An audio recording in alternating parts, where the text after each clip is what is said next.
Subaru. Besides the WRX and the BRZ, the brand doesn't really have many thrilling vehicles in its lineup. However, they are doing something absolutely right because as a brand, Subaru has some pretty strong accolades on its shelf. It leads the industry in longevity with 96% of Subarus sold in the last 10 years still running on the road today. Subaru has earned more IIHS Top Safety Pick Plus awards more than any other brand since 2013. They hold their value better than any other brand, and they are the most trusted brand for 7 years in a row. And now they are ready to take you farther than you've ever been before, way off into the wilderness. My name is Omar, and this is the 2022 Subaru Forester Wilderness.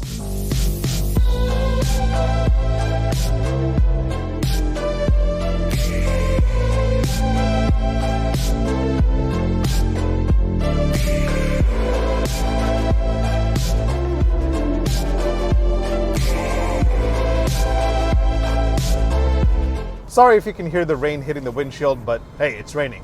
Alright, so it's no surprise that Subaru's best sellers are its crossovers and SUVs, including the Forester, the Outback, the Crosstrek, and the Ascent.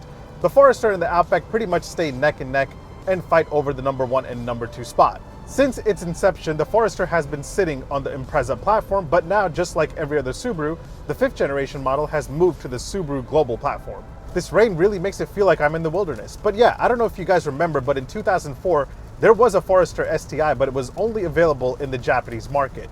Now, I would love for Subaru to give us a Forester STI here in the States, but that will most likely never happen again, ever, because they aren't even giving us a WRX STI. And of course, that's because most brands are focused on electrifying their future. And while there are talks of an electric WRX STI, don't hold your breath for a Forester STI, even though that would be fun. See, Subaru's idea of fun is no longer about extracting as much power as they can from their boxer engines. Their idea of fun now means taking you into the wilderness with a more off-road focused Forester that looks tough and rugged. So let me give you a tour of this Forester Wilderness. I'll show you the wilderness part of it, I'll give you my thoughts on the exterior, the interior, and then I'll take you for a drive. Make sure you hit like, make sure you hit subscribe, help me get to 100,000 subscribers. I appreciate that very much. All right, let's do this. Alright, so let's kick it off with the wilderness part of it. Subaru already offers the Outback Wilderness, so this is just an expansion of that new trim. Now we'll see the wilderness trim go down to the Crosstrek and maybe even the Ascent, but Subaru says that every wilderness model is engineered for off-roading with more ground clearance, updates the drivetrain, and you get all-terrain capabilities and some extra rugged looks. So, what's the Forester Wilderness about here? It builds on the premium trim of the Forester, but it increases the ground clearance by half an inch to a total of 9.2 inches. By the way, the regular Forester already comes with some of the highest ground clearance in the segment with 8.7 inches. You already have Subaru's symmetrical all-wheel drive system, but the Wilderness also gets the X mode as standard that's been upgraded with settings for snow, dirt, deep snow, not just any snow, deep snow, and mud, so you should be able to go through anything out there. It also adds on these Yokohama Geolandar all-terrain tires that are wrapped around these matte black 17-inch wheels that are exclusive to the Wilderness. Oh, and just in case you get a flat while you're out in the wilderness, you also have a full-size spare that's stored in the cargo. Visually, you've got a lot of gold and yellow trim all around, and that's going to be the case with all wilderness trims. Officially, it's called anodized copper, which sounds cooler, I guess. You also have a bunch of Subaru Wilderness badges all around this thing. They're like everywhere, so everyone out there will know that you're driving the coolest Forester out there. And the black cladding on the side has an anodized copper colored Forester logo as well. On the front, you get a sharper grille with the hexagonal pattern. Now that pattern is seen throughout this Wilderness trim. It's all over, the outside and the inside. Underneath, you actually have a skid plate so you don't damage anything underneath your Forester, and you also have these really cool hexagonal LED fog lights. Those look really dope. Now moving to the top, you have this huge matte black hood decal, and there's a purpose for that. Subaru says that should help with glare from the sun while you're out there on the trails. And of course, carrying over Subaru's latest obsession that we even saw on the new WRX, the Forester Wilderness gets a bunch of black cladding all around, like all the way around. It's everywhere. Now the other coolest thing on the outside are these larger roof rails that have a dynamic load capacity of 220 pounds and can support up to 800 pounds when parked, meaning you can actually throw a large tent on top of this and spend the night out in the wilderness with at least 3 people. By the way, my test model here doesn't have the exclusive wilderness color called Geyser Blue. That's a really cool looking color. This one here is called Autumn Green Metallic, and I like this one a lot too. Inside, the Forester Wilderness gets an interior that's fully decked out in the StarTex material, which is water resistant, so if you get it muddy or dirty, it'll wash right out. Of course, Subaru didn't miss the chance of putting a Subaru Wilderness logo in the headrest. You also have cool all-weather Subaru Wilderness floor mats, And that's not the only place you'll see Subaru Wilderness. But here's what I call overdoing it. You have a bunch of tiny little flags all over the interior reminding you over and over that you are indeed sitting in a Subaru Wilderness. No idea why, but it's there and it's a little too much in my opinion. And you'll notice more anodized copper accents all over, which I really like because it helps bring this interior to life a little bit. You have it here on the steering wheel and you have it on the shifter and the X mode drive mode selector. Also, all Forester Wilderness models come standard with the 180-degree front view camera, which is displayed right here in that tiny little screen. No idea why they didn't put it here in the 8-inch display, but you can view the front camera and the rear view camera at the same time, the front camera on the top and the rear view camera at the bottom. Unfortunately, a 360-degree camera is not a part of the Forester lineup, or any Subaru for that matter. This is 2022, right? Oh, and you also don't have a wireless charger in 2022. Now this tiny little screen is actually very useful and it has a bunch of information like some off-roading info, weather, media, and you also have your average fuel economy, your range, and your driver assist features. That said, I'm not sure how many people will actually take the Subaru Forester Wilderness into the actual Wilderness, but hey, you have that option. But I will say that the Wilderness trim does bring some spice to the Forester lineup. Looks-wise, this isn't the most exciting SUV in an already pretty dull-looking segment. You have the Honda CR-V, the Jeep Cherokee, Nissan Rogue, with the RAV4, the Mazda CX-5, and maybe the Hyundai Tucson being the more stylish of the bunch. And the same goes for the inside. The Wilderness does bring some life into the interior of the Forester. Otherwise, it's the same interior that we've seen since the debut of the 5th generation in 2018. Everything is exactly where it used to be. Now, my favorite part about the interior of the Forester is the amount of visibility and sunlight that you have in here. It is very, very wide open. Check out this giant moonroof. It really brightens up the cabin quite a bit. It's not a panoramic roof though, but because it goes like halfway. But yeah, I would consider this a moonroof. The only thing is that this cover isn't automatic. You actually have to move it manually. So if you pull it all the way back, you really have to reach back there to do it. And if you close it, again, you have to really reach back there and pull it forward. All right, let's talk space. Rear legroom in the Forester comes in at 39.4 inches. I'm about 6 foot tall. That is my seating position. As you can see, I still have plenty of room. It is really nice and comfortable back here. And you have 2 seat back pockets.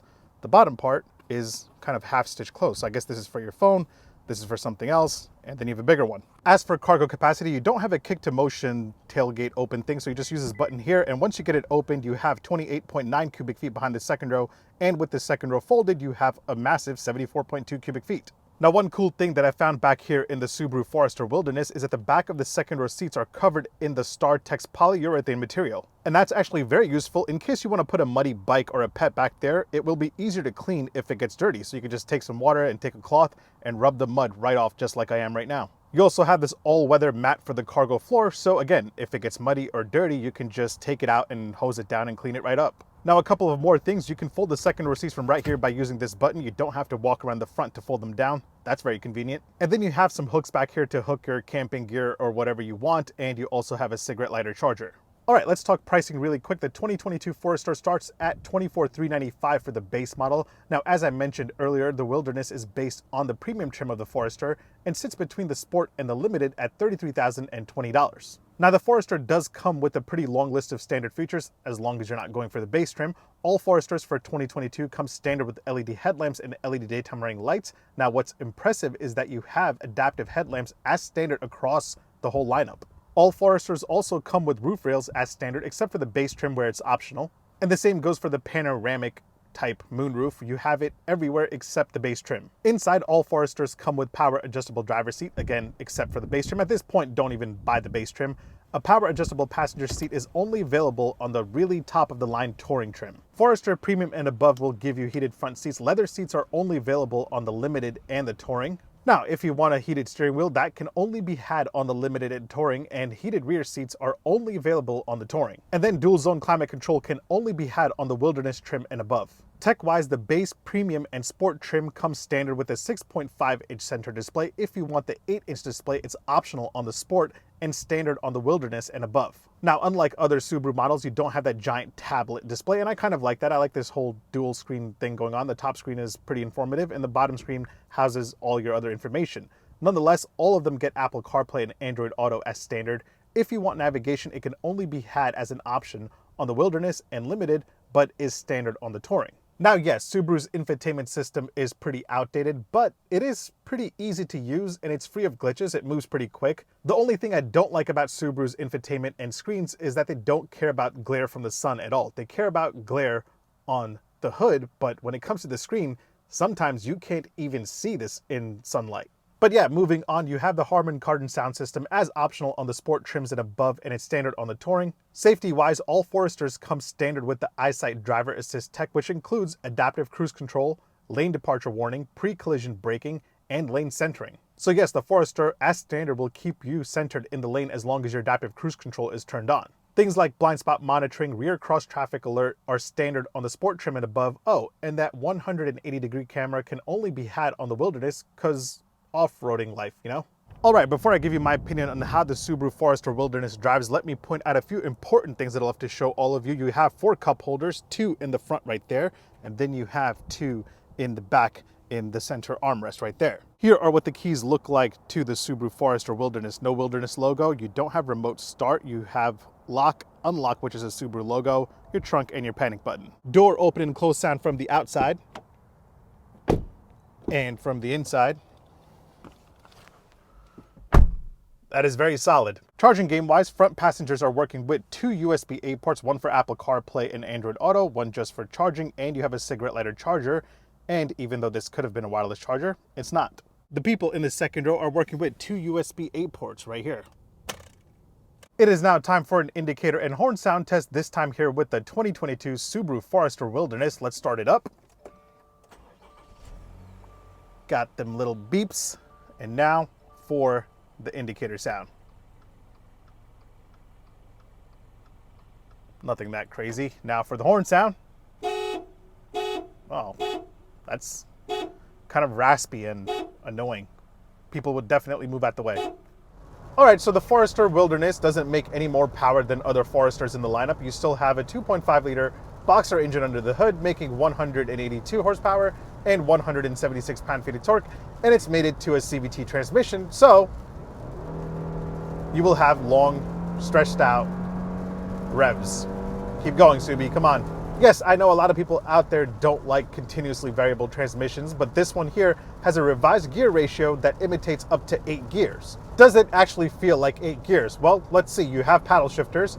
I'm in 5, go to 6, 7, 8.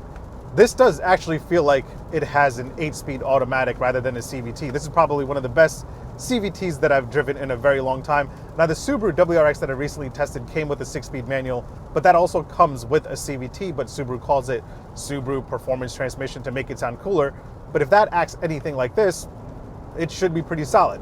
Now, 0 to 60 in the Forester Wilderness will take you a total of 9 seconds. It's very long because this thing is very slow. And that really doesn't matter, does it? Because not a single person buying the Forester Wilderness will care.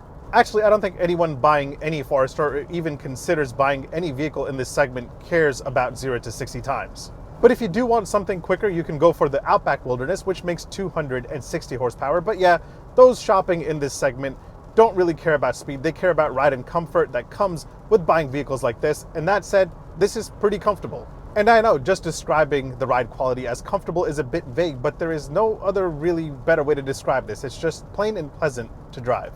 There aren't any theatrics to this. I mean, I would describe the handling, but it handles just fine. It doesn't handle like a BRZ if that's what you want to know. It's just a smooth JDM SUV doing its thing. Now, one thing that I love about being in the Forester is the amount of visibility you have. The windows are huge, the windshield is big, you have a lot of view looking back, and you have this giant glass roof. You have windows in the A-pillar section, which I absolutely love because it opens up your point of view. But one thing that I hate is that cover. Like I said earlier, you can't close it while you're driving. Like, I can't reach back there. This should have just been automatic. I don't know why this is a manual close. Now, when it comes to the off-roading side of things, the Subaru Forester Wilderness seems to be better than the competition. You have the Honda Passport Trail Sport, you have the Toyota RAV4 Off-Road, and those two seem to be more of a visual package. The RAV4 Off-Road does have torque vectoring, but the Forester Wilderness with the X mode is on a different level. Now, yes, granted, I haven't had the chance to really test the off-road capabilities or like the tough terrain capabilities of the Forester Wilderness because it hasn't snowed and I couldn't find any mud. But in all honesty, I don't think anyone buying these off-road trim levels of these SUVs is ever really going to go off-roading. I think people that buy these off-road trim levels just want something that looks a little bit cooler and gives them some bragging rights, like, hey, I can go off-roading if I need to. But very light off-roading, nothing too extreme like what the Raptor or Wrangler does. But yeah, in terms of everyday on-road driving, this feels just like a regular Subaru Forester. There's nothing that's too drastic in this versus the regular Forester in terms of daily drivability. Now, of course, Subaru's symmetrical all-wheel drive system is already so advanced that I think even in a regular Forester, you can go through snow and mud and light gravel. I don't think you are gonna need the X Games mode that the Forester Wilderness has. Now, as for fuel economy, the Subaru Forester Wilderness will give you 25 miles per gallon city, 28 miles per gallon highway. I'm averaging, gonna check my little handy top screen over here. I am averaging weather, direction, audio, 21.8 miles a gallon. That's not bad at all. I mean, if you really think about it, as I broke down the pricing a little bit earlier, I said that the premium trim is the one you want to go for if you're gonna buy the Forester because it has a lot of the amenities that you would want from your daily driver. The Forester Wilderness costs about $5,000 more than the premium, and if you can part with $5,000 and not stress it, you'll look slightly better here in the Wilderness than other Foresters on the road. You'll have a little bit more ground clearance. You'll have a nice little hood decal so it blocks the glare from the sun. You'll have Yokohama off-road tires and that anodized yellow, anodized gold trim. Oh, and you'll have upgraded roof rails that can handle up to 800 pounds when stopped. But I feel like the only people that would really buy the Subaru Forester Wilderness are people that are already Subaru fans. And yes, there are better options out there, but hey, the real reason people buy Subarus is because they want something that will hold its value better than any other brand. They want something that has earned more IIHS Top Safety Pick Plus awards more than any other brand since 2013. They want to be a part of all the awards that Subaru has earned. For everyone else, they can go spend their $33,000 on something that hasn't earned all those accolades. Either way, thanks for watching. Make sure you hit like, make sure you hit subscribe. Make sure you follow me on Instagram and on TikTok. My handle is @OmarDrives. I'll catch you guys in the next one. Take care. Peace. Now it stops raining at the end of my video, or kind of stops. I'm so mad I can't close this. Come on. Oh, it's so dangerous. All right, there we go. But I want it open, actually.